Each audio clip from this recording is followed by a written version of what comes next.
You shut up! I'm so fucking scared right now, you shut up! You're not perfect.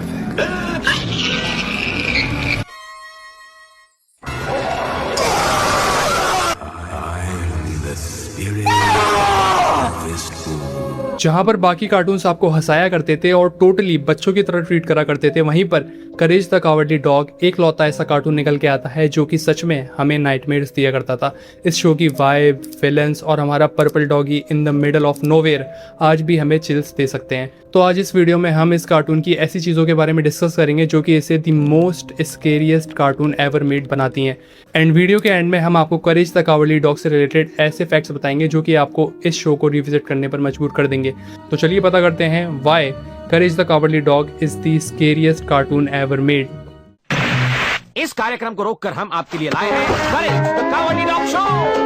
किसी तरह है करेज, एक डरपोक डॉगी। ये अनजान शहर की गलियों में भटक रहा था। म्यूरियल ने इसे अपने घर में रख लिया। अभी म्यूरियल और इनके पति यूस्टस बैग के साथ यही रहता है। लेकिन अनजान शहर में होता है रोज नया उधम। अब करेज इन हर मुसीबत से छुट्टी दिलाएगा। तो सबसे पहले हम बात करते हैं इस शो की सेटिंग की, जो कि ऑटोमेटिकली इसे बहुत ज़्यादा हॉरिफाइंग बना देती है। नोवेयर, एक empty land surrounded by absolutely nothing, no neighbours, no help and nowhere to go, बस म्यूरियल, करेज एंड यूस्टेस। ये सेटिंग जो आपको आइसोलेशन फील कराती है वो डायरेक्टली आपके अंदर एक साइकोलॉजिकल फियर पैदा कर देती है, the fear of nobody is coming to save you. And unlike other cartoons जहाँ पर डेंजर सिर्फ और सिर्फ टेम्पररी रहता था, करेज द कावर्डली डॉग के वर्ल्ड के अंदर डेंजर हमेशा कांस्टेंट रहता था, क्योंकि हमें हर शो के अंदर एक से एक अलग अलग तरीके के weird looking, imaginary, terrifying villains देखने को मिलते थे, जो विलन्स आपके ऊपर एक अलग ही तरीके की छाप छोड़ते हैं। क्योंकि जिस तरीके की करेज द कावर्डली डॉग की वर्ल्ड थी और उसके बाद जिस तरीके के विलन्स निकल के आते हैं, वो सच में काफ़ी ज़्यादा एक हॉन्टिंग एक्सपीरियंस प्रोवाइड करते हैं, वो भी लिटरली हर एक एपिसोड में। ऐसा लगता है कि इस शो के विलन बच्चों के लिए बना ही नहीं गया है। जहाँ पर दूसरे शोज के विलन बहुत ज़्यादा गूफी, कॉमेडिक, फनी, चाइल्डिश इस तरीके के होते हैं, but courage the cowardly dog के विलन बहुत ज़्यादा डरावने, खौफनाक और हर तरीके के विलन है इसमें। चाहे मॉन्स्टर हो, आत्माएं हो, बेरूपिया हो, साइकोपैथ हो, एक्सट्रेटरियल हो, एलियन हो, हर टाइप के विलन इस शो में आपको मिल जाएंगे। और इतने ज़्यादा ही प्योर इविल इंटेंशन से इसके विलन बनाए गए कि आपको बहुत ज़्यादा डर लगेगा। जस्ट आप याद करो उस मम्मी को जो आपने पहली बार देखा था, आपकी फटके चार हो गई थी उस विलन को देखकर। आजकल थोड़े से मीम बनते हैं, बट वो सच में उस टाइम के हिसाब से बहुत ज़्यादा ही डरावना विलन था। पत्थर लौटा दो वरना मेरा श्राप लगेगा। ये डायलॉग सुन के आज भी डर लगता है। इतना खौफनाक और इतने ज़्यादा ही अच्छे से किंग रैमसेस के एक्टर ने इसको डिलीवर करा है, परफेक्ट। इसके अलावा इस शो में बहुत ज़्यादा ही खौफनाक विलन है। जस्ट आप एक और एग्जाम्पल ले लो, फ्रीकी फ्रेडी, जहाँ पर मम्मी का कैरेक्टर आपको बहुत ज़्यादा ही टेरिफाइंग वाइब देता है, वहीं पर फ्रीकी फ्रेडी आपको बहुत ज़्यादा अनसेटलिंग, क्रीपी वाइब देता है। एक ऐसा विलन जिसके चेहरे पे एक बड़ी सी क्रीपी स्माइल है और काफ़ी ज़्यादा मुहावरों में बात कर रहा है और करेज को शेव कर रहा है। बहुत ज़्यादा ही साइकोटिक और डिस्टर्बिंग एक्सपीरियंस था हम बच्चों के लिए बचपन में ही देखना। फ्रीकी फ्रेडी एक मेंटल हॉस्पिटल से भागा हुआ विलन था, तो वो साइकोपैथ तो था ही, बट साइकोपैथ होने के साथ साथ वो बहुत ज़्यादा ही काम, कंपोज और बहुत ज़्यादा कंट्रोल तरीके से बात करता था, ना कि और कार्टून की तरह बहुत ज़्यादा लाउड, चीयरफुल, गूफी और बहुत ज़्यादा बात करने वाला विलन नहीं था जिस तरीके शो में होते हैं कॉमेडिक टच देने के लिए। नहीं, वो बिल्कुल काम, कंपोज विलन था और इसी वजह से वो और भी ज़्यादा क्रीपी और अनसेटलिंग वाइब देता है। ऐसे ही बहुत से एग्जाम्पल हैं करेज द कावर्डली डॉग के विलन्स के, वो आप कमेंट्स में बता देना। बट अब हम बात करते हैं ऐसी चीज़ की जो बहुत ज़्यादा क्रूशियल पार्ट प्ले करता है इस शो को मेमोरेबल और स्कैरी बनाने का, वो है इस शो का art style and animation. Courage the cowardly dog दिखने में ही बहुत ज़्यादा खौफनाक सा फील होता है, क्योंकि इस शो का आर्ट स्टाइल अपने आप में बहुत ज़्यादा यूनिक और वियर्ड है।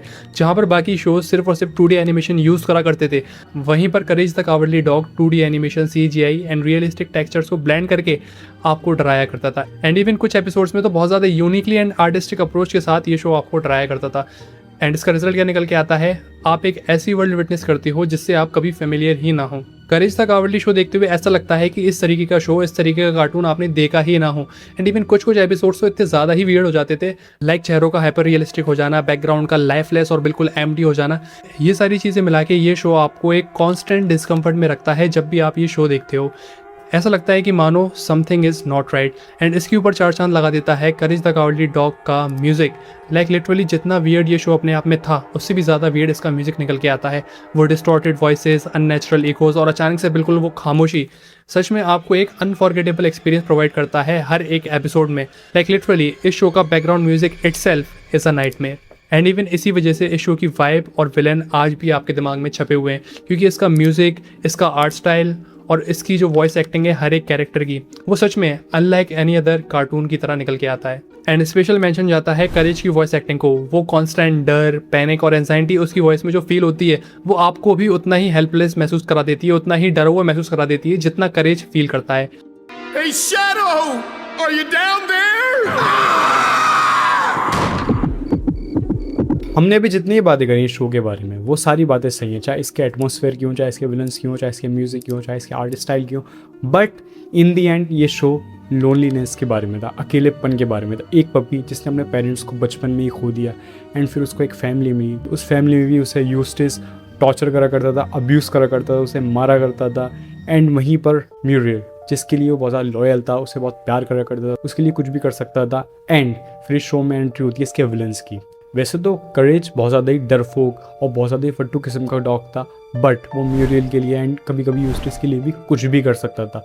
वो किसी भी डर का सामना कर लेता था, चाहे वो कितना भी डरपोक हो, वो अपना डर साइड रखकर वो लड़ने जाता था उन विलेन से, उनका सामना करता था। वो बहुत डरपोक था बट फिर भी वो जाता था बार बार उन विलेन्स का सामना करने। वो उसके साथ साथ अपनी ज़िंदगी से भी लड़ रहा था, वो यूस्टिस का टॉर्चर भी झेलता था, वो म्यूरियल से प्यार भी करता था, वो उसको उस घर में भी रहना था। इन दी एंड वो ज़िंदगी से भी लड़ रहा था, विलन से भी लड़ रहा था। हमने इस वीडियो में हर एक्सपेक्ट की बात कर ली, बट म्यूरियल, यूस्टिस और करेज के डायनेमिक्स एंड इनके रिलेशन की तो बात ही नहीं करी। ये तीनों कैरेक्टर्स बहुत ज़्यादा वेल रिटन थे, बहुत ज़्यादा ही फेमिलियर फील होते हैं। इतने ज़्यादा क्रीपी एनवायरनमेंट के बावजूद ये कैरेक्टर्स बहुत ज़्यादा अपने से लगते हैं। यूस्टिस तो नहीं, उसको हटा दो, बट सारे ही कैरेक्टर बहुत ज़्यादा अच्छे लिखे गए हैं। ये शो इतने ज़्यादा अनसेटलिंग, क्रीपी, डरावना, खौफनाक होने के साथ साथ फनी भी था। लाइक अच्छा लगता है, इंटरटेनिंग था ये शो। आप कभी भी करेज द कावरडी डॉग का कोई सा भी एपिसोड देख लो, आपको मजा आएगा, आप डरोगे भी, आप हंसोगे भी और आपको इंटरटेन भी करेगा। इस शो की राइटिंग इतनी ज़्यादा क्लेवर थी, आपको डर के सामने फेंक देता है, आपको हर तरीके से ब्रूटली आपको डराता है ये शो। लाइक और शोज की तरह गिमिकी हॉरर नहीं दिखाता है, किसी भी तरीके का क्लिकबेट नहीं करता है। इस शो का मेन मोटिव था ही डरो और डराता है। ये शो आपको प्रिपेयर करता है आपको आपके अडल्टहुड के लिए बचपन से ही। हर तरीके के मॉन्स्टर तभी इस शो में आपको नजर आते हैं, क्योंकि ज़िंदगी में भी आपको हर तरीके के मॉन्स्टर मिलने वाले हैं। इस शो की writing one of the best writing है, नो डाउट। एंड इसी कुछ रीजंस की वजह से करेज द कावरडी डॉग एकदम cult classic fan following hold करता है। ये one of the craziest and scariest and unsettling cartoon तो है ही, लेकिन जस्ट कार्टून नहीं, ये show one of the greatest and unsettling show ever made भी है। तो जैसा कि मैंने आपको प्रॉमिस करा था इंट्रो में कि मैं आपको इस शो से रिलेटेड कुछ इंटरेस्टिंग फैक्ट्स बताऊंगा, तो चलिए उन्हीं इंटरेस्टिंग फैक्ट्स के बारे में बात करते हैं।